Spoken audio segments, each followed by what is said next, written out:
तो भी कांग्रेस पार्टी को समझा पाने में नाकाम हो रहे हैं। बिल्कुल पकड़ के बैठे राहुल गांधी को समझाइए कि क्यों नहीं मान रहे हैं इस बात पर। कंचना यादव जी, राजीव जी, उसके बाद में आ रही हूँ, धीरेन्द्र जी आपके भी पास आ रही हूँ। शायद कंचना जी तक आवाज नहीं जा रही है मेरी। राजीव रंजन जी, अब सीधे आपके पास आते हुए, राजीव रंजन जी देखिए क्या तैयारी के साथ तेजस्वी यादव बिहार अधिकार यात्रा निकाल रहे हैं। पहले राहुल गांधी के साथ उन्होंने मुस्लिम बहुल इलाकों का दौरा किया और अब तेजस्वी की यात्रा जिन जिन जगहों से जारी है वो यादव बहुल इलाके हैं।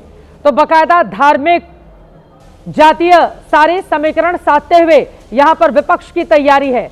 आप लोगों के लिए मुश्किलें खड़ी करेगी महागठबंधन। राजीव रंजन जी, देखिए, चुनाव के नतीजे बिल्कुल स्पष्ट हैं। जनता का आशीर्वाद नीतीश कुमार जी के नेतृत्व में एनडीए के साथ है और ये पूरे बिहार में 243 विधानसभा क्षेत्रों में ये 4 चरण पूरे हो गए, 5वां चरण भी अब शुरू हो गया है।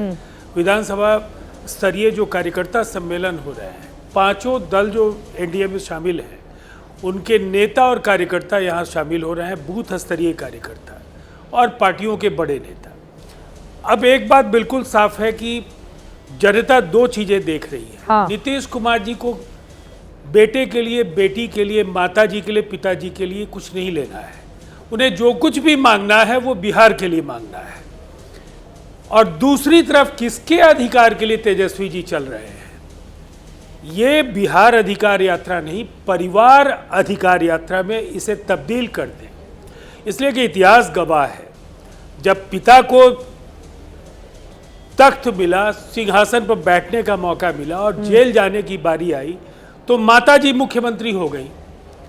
जब बिहार में बड़े कद के नेता थे तो उन्होंने उन सबको दरकिनार करके उप मुख्यमंत्री पद के लिए तेजस्वी यादव को सामने रखा और वरीयता क्रम में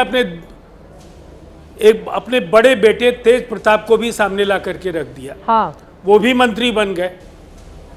विधान परिषद में आज की तारीख क्या है? अगर विपक्ष में भी हैं तो नेता प्रतिपक्ष तेजस्वी यादव, विधान परिषद में जो विरोधी दल की नेता है वो राबड़ी जी हैं। अब उस पर आप घेरिएगा। दूसरी तरफ लालू जी सरकार में भी उप मुख्यमंत्री तेजस्वी बने थे। एक पर्यावरण मंत्री तेज प्रताप यादव को बनाया गया था। तो उन लोगों के साथ सरकार तो आप भी चला चुके हैं ना, वो वही चेहरे थे। तब तो इतना अनुभव भी नहीं था, अब तो वो अनुभव से ओतप्रोत हो गए हैं जो आरजेडी बताती है। मुझे पूरी चित्रा जी, मुझे अपनी बात कह लेने दीजिए, उसके बाद आप अगर सवाल पूछेंगी। मैं जो कहना चाहता हूं बहुत साफ है। जब भी कोई गठबंधन होता है तो गठबंधन में शामिल दल अपने पसंद के चेहरे को, जो उनके कोटे के मंत्री परिषद की सीटें हों, विधानसभा में चुनाव लड़ने के लिए सीटें हो, उसमें नाम तय करने का अधिकार उस दल का होता है। और ये अधिकार उस समय लालू यादव के पास था कि अपने दल से वो किसको सामने लाएंगे। ये कोई अप्रत्याशित नहीं है।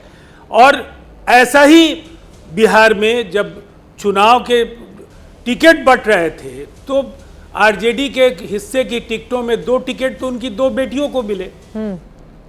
तो ये बिहार की जनता भी समझ रही है। जीत भी तो गई कि एक रामकृपाल यादव को हरा दिया मीसा भारती ने, तो एक बेटी जीत भी तो गई।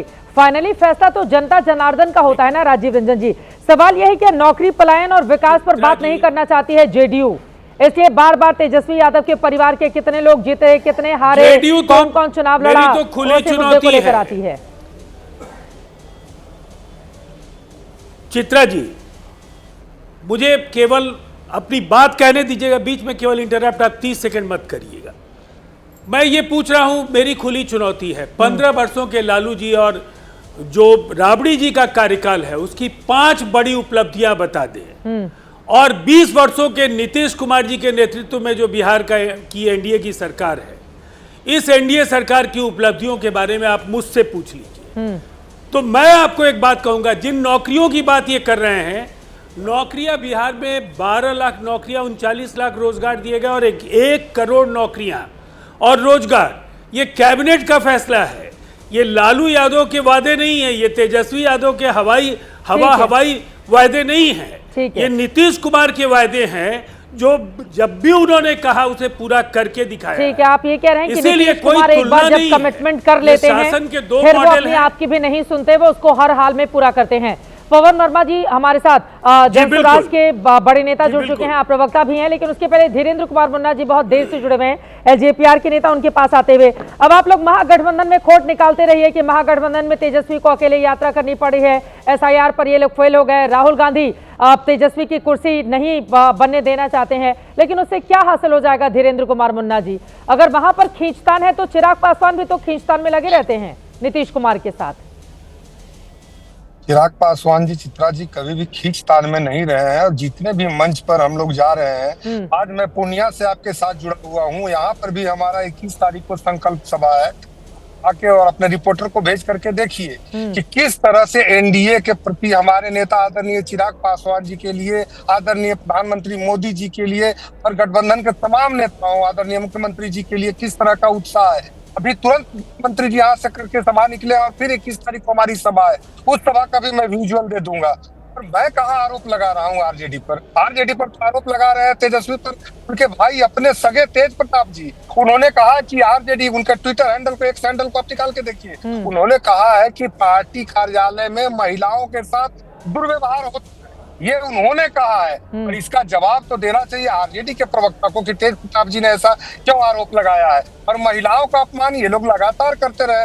आदरणीय चिराग पासवान जी के माता जी को गाली दिया, आदरणीय प्रधानमंत्री जी के माता जी को गाली दिया। अरे भारतीय जनता पार्टी ने तो ये कैरेक्टर दिखलाया था ना कि जब युद्ध बांग्लादेश का जीता था तो श्रीमती गांधी को उन्होंने दुर्गा का रूप दिया था।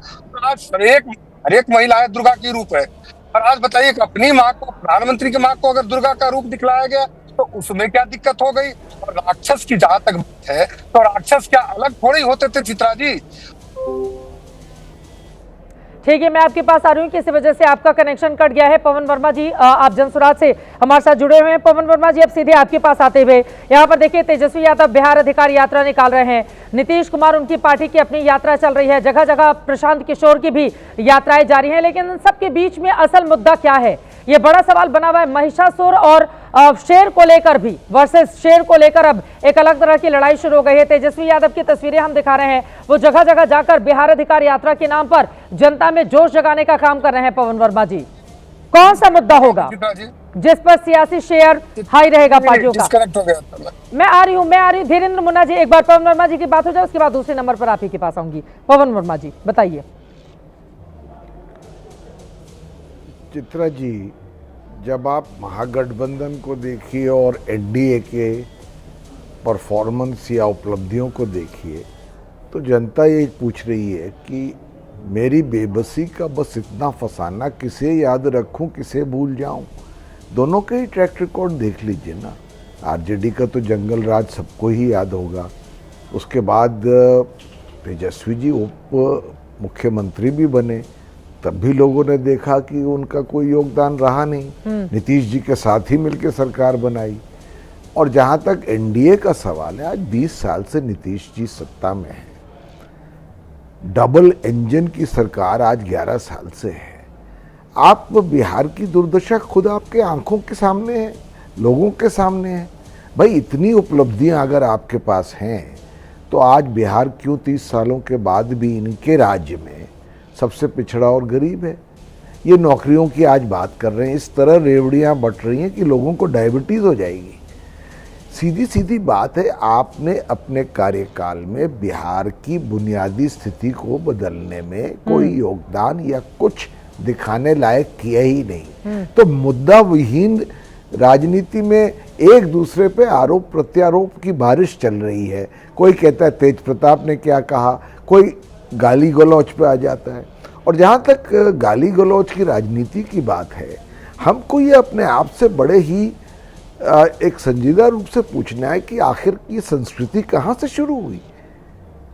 ये एक पार्टी से की बात नहीं है, एक हाथ से ताली नहीं बजती है। बिल्कुल, ये बहुत सालों से हम देख रहे हैं कि राजनीति में इस तरह की गिरावट आती चली जा रही है और कोई शीर्ष नेता, चाहे वो एनडीए में चाहे इंडिया गठबंधन में, उस पर रोक नहीं लगाता है।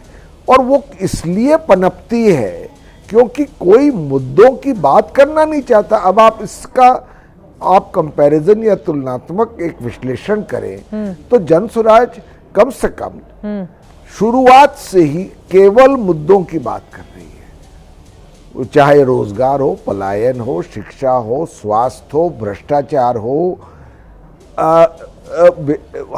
हर उस मुद्दे की बात ही नहीं, उसके बारे में कैसे समाधान वो निकालेगी समय निर्मित तरीके से।